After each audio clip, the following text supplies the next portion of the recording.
Okay, guys, so we have a lot of topics to get through tonight.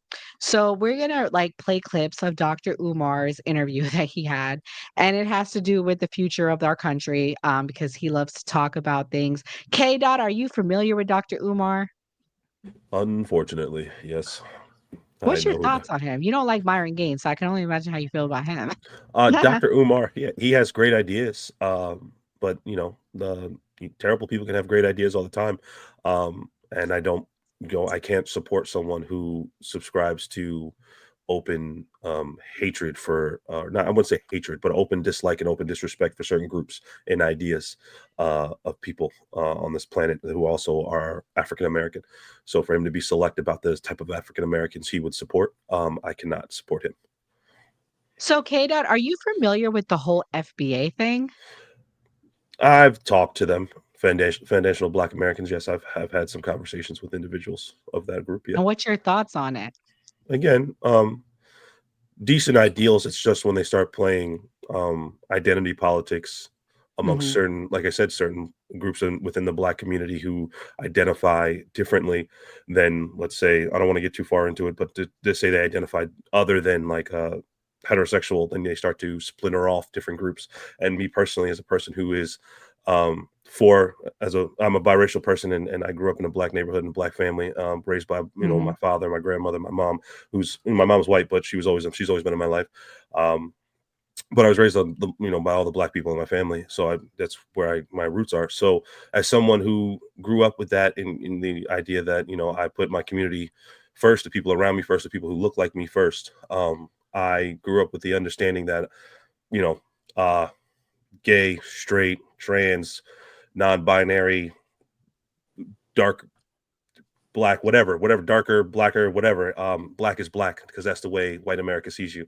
And then when I learned that there were groups who, I'm sorry, Said the same thing who said because the I'm same thing? half Jamaican. Oh, Me. yeah, yeah. I said, what y'all need to realize is white people view us all the same. Mhm. Whether you're Jamaican, you're African, you're Black American, we foundationally Black American, which is the debate. So, Jenna, that's pretty much it. We text Mm, on this because I know yeah. you were learning. But their argument is we need to put ourselves first. I get that. Foundationally Black people first. I get that, and we need to delineate. That's the term they like to use. We need to separate from you Jamaicans, you tethers, because that's the other name they like to say. They refer to people that are not foundationally from this country that are Black as tethers. Oh, and some of them go as far as say we're not Black either. Right. So to me, I don't subscribe to that. But K Dot, you said what I said, and the other foundationally Black people I know in my life, including Gray, does not believe that white people view us all the same. And that was the point I've made. Thank you for confirming Well, that. I will say there is nuance to it, because, like I said, there are some when you're Black American and you're Black Jamaican, and people find out that you're Black Jamaican, you may get a nicer treatment in this country than a Black American. It does happen. I've seen it happen. But True. again, at the end of the day, until you open your mouth or until they figure out who you are, you're still Black to them. So I don't separate that at all. But I know there's, like I said, me being light skinned and identifying as a biracial person, I get preferential treatment over darker Black people in this country. You know what I mean? If me and Gray walked into the same place and signed an application and they had a spot to fill and they needed to, fill a quota, they may hire me because they prefer me as being light skinned. So you know what I mean? Like there's things that colorism and things of that nature that happen. So, but yeah, Black is Black to me. Facts. So now that we've set that, what it means in this country, because that's pretty much Dr. Umar, he spreads and he pushes a lot of this. Yeah, so we're gonna play this clip. He talks about should foundationally Black Americans go to Africa? You go back to Africa. They used to always say, "Won't you go back home?" And they'd be like, "Well, I never been there." What would you prescribe that every person, Black person of melanated skin, go travel to Africa? And if so, where? Based on where you've been. Great question. Would I recommend that every African in the diaspora travel to Africa? I'm glad you said travel because I thought you were going to say immigrate or relocate. Travel, yes, so you can know who you are and where you come from. Connect with your roots because that's spiritually necessary, that's psychologically necessary, that's politically necessary, that's socially necessary. Now, if you would have said immigrate, I would have said no. Because as the Right Honorable Marcus Messiah Garvey said, I have no intention of taking all of you back to Africa. Some of you are no good in America, so you damn well will be no good in Africa. And I'm of the same way. We don't need bunny hoppers in Africa. We don't need basketballs and footballs in Africa. You understand? Right. We don't need to be taking no problems there. You go there, you go to solve problems, not to create them. You know what I mean? So Garvey never led a back to Africa movement. That's what the white man called it. When people hear the word Pan-Africanism, they say, oh, they want to take everybody back. We never believed in that. And I don't believe in it now. Only those who want to go and have something that they can contribute to the rebuilding of Africa should go back to Africa. You understand? Now, to what you said in the beginning there, the whole world is the kingdom of Africa because we're the first people to circumnavigate the planet.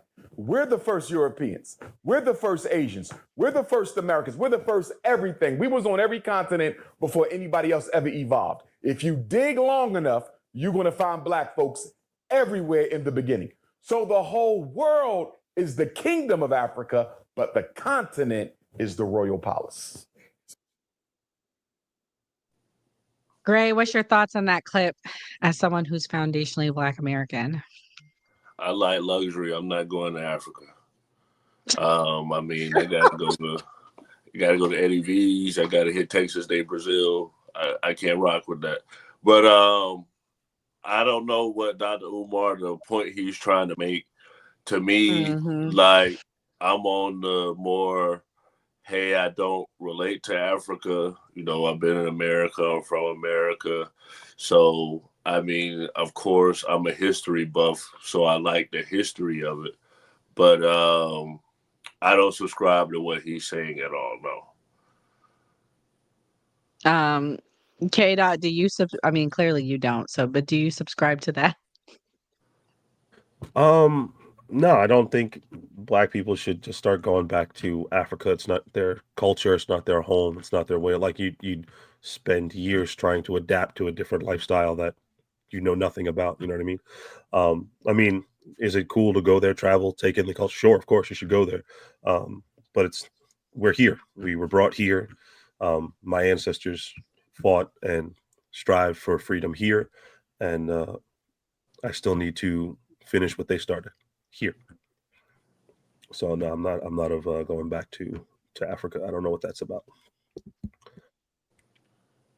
Well, another conversation with all of this is I want to know what Black Jenna was going to say. Oh yeah, go ahead, Jenna. I'm sorry. I mean, go ahead. I listened to that whole interview today, so I was a little appalled. Just that he says a lot of discriminating things, and I think it's not good. I think he seems to be clearly a big influence, and that worries me when someone that has so much influence is saying things like he says. It was like, I mean, the phrase bunny hopper, I had to look it up because I knew what it was, but I was like, that's ridiculous. Like, why? That's the whole problem. Like, we can't, you're going to make a derogatory statement or discriminating statement for someone that wants to date someone or marry someone or make babies with someone of the opposite race. That's unfortunate. So I don't understand. I didn't really understand what he was saying with like, oh no, you shouldn't have to live in Africa or go back to Africa. I don't know why he's even saying that. I was kind of confused, but you guys are American, so that's our culture. Why can't we be proud of that? Why can't that be your culture? Why does it have to go? Like, I don't say I'm an Israeli, for example. Like I wasn't born in Israel. I'm an American. I'm going to give you some context to it, why he said that, which is what I was going into before he asked you. Okay. The context behind it, Jenna, is that many foundationally Black people in this country, and I'm not giving an opinion, I'm just speaking facts, they don't feel connected to any roots from Africa, even though in their DNA, they have African ancestry. So that's why, but he is considered a Pan-Africanist. So he feels like we should, learn about our history, learn about our roots, blah, blah, blah. So that's why if the conversation is there. K Dot, I know you're more on the left side. You're more open, free thinker, open-minded. What do you think about that? What do you think about foundationally Black people that feel like we're not connected at all to Africa? Do you feel any connection to Africa as someone who's half foundationally Black? Not really, no. Wow. No, I like. This is a right-wing point, K Dot. I, no, I mean, like I said, it's just I don't have a connection to Africa. I don't. I mean, my lineage, my DNA may go back there. My ancestors, if you trace them back far enough, yeah, on my father's side, I am a descendant of slavery. All of our family comes down from that, and then it will go back to Africa at some point. Excuse me, but I'm not African. It's not my culture. I don't speak the language. I never ate the food. I don't. The way they live life, their religious beliefs, it's just their society is not mine. So to say I feel some type of connection to them, me personally, would be false. I don't know. No, I do know. I don't feel connected to Africa. So shouts out to Boger. He's part of our cast. He had to travel tonight, but he said we look at Dr. Umar as a comedian. But seriously, until he finished building that school. And so another thing, Jenna, you may not have learned, is pretty much people are like, angry because they're like, oh, like he was raising all this money for the school that he was supposedly going to build, and there's no school. And that's the thing with a lot of these organizations, the FBA, the ADOS, the Dr. Umars of the world. They are, and we have shows like this for everyone watching. You can go back and watch our old shows. They are the biggest grifters of the world. And they hate when I say that, but they are grifters. It's a grift. It's a way to divide. Yeah, you're laughing at me. I see you're looking at your face. They love me, Gray. They always come for me in the comments. Where y'all FBAs at so y'all can come tonight? So they're anyways, the worst. I can't argue with all of those guys. They're just awful sometimes. The FBAs.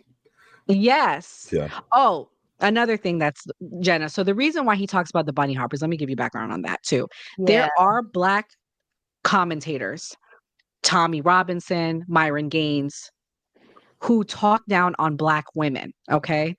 So he is the adverse of this, and he's talking down on Black men that like white women. Now, I'm for biracial relationships. I'm not talking down on that, but he's basically, this is the anti of it. Because let me tell you, a lot of those Black men say harsher things about Black women than he's ever said about the biracial dating.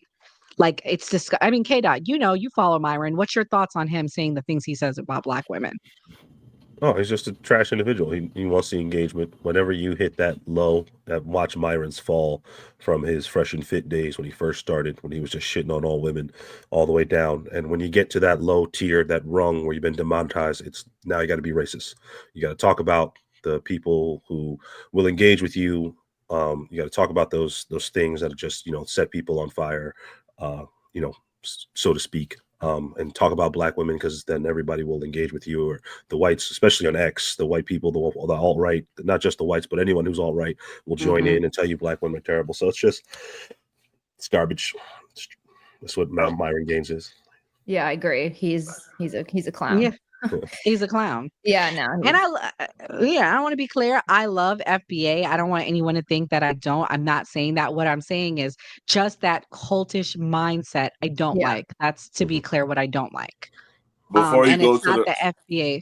Mm-hmm. Before you go to the next thing, I know we don't have our Manosphere guys here. They normally talk on this, but it's a big difference between FBA and the Manosphere.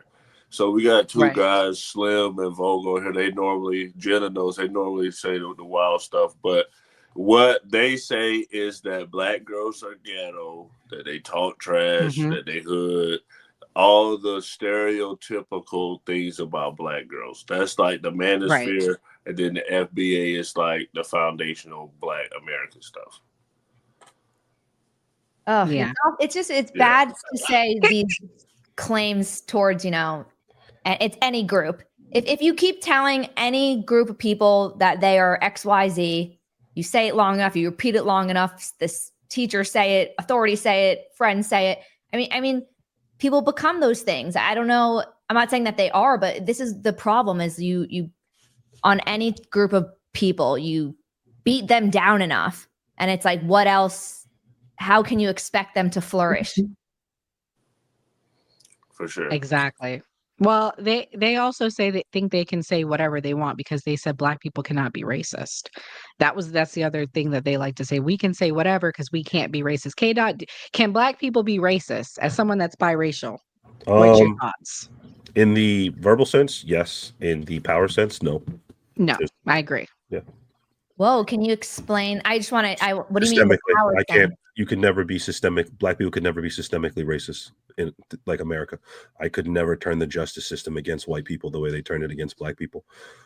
I could never create two different laws for the same drug and disproportionately affect white people the way they affected the black community. I could never redline your communities into hell to underfund your schools and your programs and things of that nature. I'll never have the power to do that to white people ever. But I could call you out of your name based off the color of your skin. Yeah, sure. What about what happened to Trump in Georgia with Fannie Willis and all that? He broke the law. He deserved that. That's just good eats right there. He deserved that. I don't know what to tell you. That's funny. I like that. Good. I mean, K dot, come on now. It was all black that went after him in Georgia. I don't know about that. That he is got not prosecuted by that. But did he break the law? Oh no. Did he break the law? Listen, you said that you could never you said that they could never prosecute them. I don't know. I don't know. No, Nora, we are not doing that. You will never see. Never. Come on now. I'm messing with you, but I agree with everything K Dot said. I mean, that's probably one of the only things we'll agree on, K Dot. Verbally, yes. Justice wise or systemically, no. Mm-hmm. Gray, what's your thoughts? No, black people can't be racist. We can say what we want. We can do what we want. We get a pass on everything because we at the bottom in the sense of society. Even like with black people seceding is kind of like, and here's the thing, is that's not necessarily a bad thing. There's power in being the underdog. Like, so I'll say it's funny when a black comedian says something about white people. I mean, like you go to improv or whatever show that a black comedian, the first thing, one of those jokes will be like, oh, let me talk about white people. Like they always do that. But if a white person did that and said, oh, let me talk about black people, you're going to cringe a little bit. So it's a power in that a little bit, but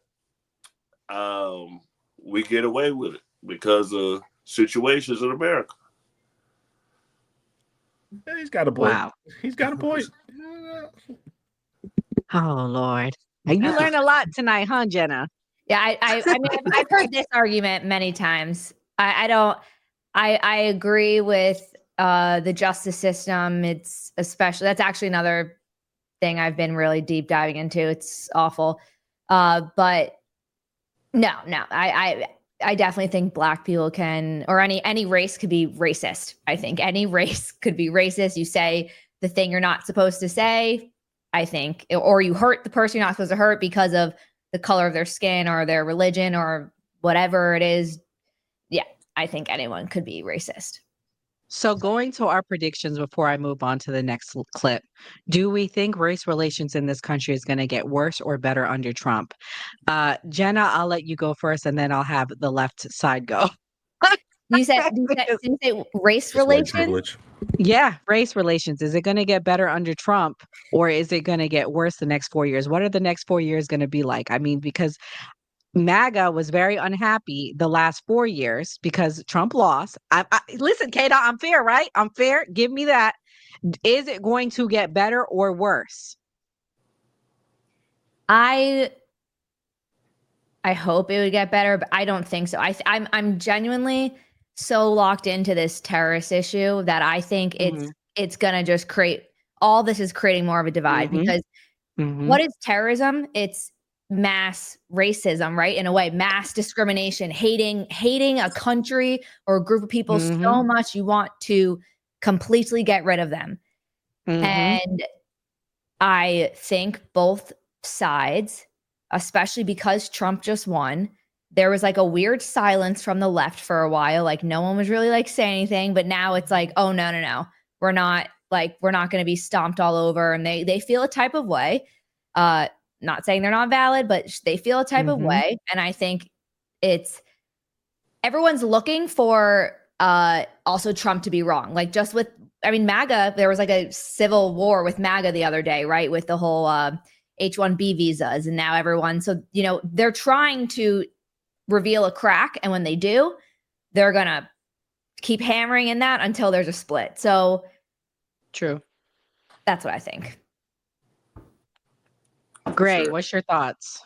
Better So or I'll worse? unpack this and just cut me off on me to be too long. But the way I'll say this is in 2016, when I saw Donald Trump say the stuff about the Mexicans being R's and drug dealers. In my lifetime, that was the first time I seen a white politician attack another race other than black. So when Trump says certain things about what he did for black people, and then all these black people around me liking Trump, Nora, different people that I know that's like, oh, I like Trump, that's black. And then even in my own family. So I feel like Hispanic people will have more discrimination towards them. And I think black people are going to feel more, certain black people are going to feel more like patriotic in a sense. That's my answer. Okay. Better or worse? Will Trump, so the question was, will Trump improve race relations? Will a Trump presidency improve race relations in this country? What do we expect for the next 4 years? No, it won't improve race relations. I don't think he'll do anything to attack the African American community outright the way he does all the other ones, but he is about to demonize the hell out of the Middle East based around this current unfortunate situation in New Orleans. He's already done it. He tried to put it on immigration already. We all know how he speaks about the people who come across the southern border, whatever country they're coming from, and what he thinks who's coming across, what they are, they're sending their worst, and how they're poisoning the lifeblood of this country. I don't know how anyone who's said those things will improve any race relation or ease any tension in this nation that will rise. Now, personally, I don't think he'll make it. How can I say this? He will make it worse as these things happen, but if he's lucky enough that things don't happen, they won't get worse. So whatever it is right now, as long as whatever is going on right now, if things continue to happen, like underneath his presidency, you had the BLM riots, excuse me, I'm trying to think of all of the situations that happened underneath him, dating back from the Floyd situation, and how he just made that worse, and he just didn't know how to talk to people. I don't think you get a worse race relation situation than George Floyd. So no, I don't think he'll make anything better. But if he happens to skate through the next 4 years without anything like that happening, I don't think he'll go out of his way to target anybody other than the southern border, the people that he already targets. But I don't think, but him targeting them doesn't make race relations worse with us as a people. That's already on the right. That they're white people on the southern border, or whoever's on the right, them and the race relations between who comes across the southern border. That's always going to be what it is because it's been that way for decades. But good luck. I mean, God help us all if we get if something else happens. Oh gosh. K-Dot, come on. The future is bright.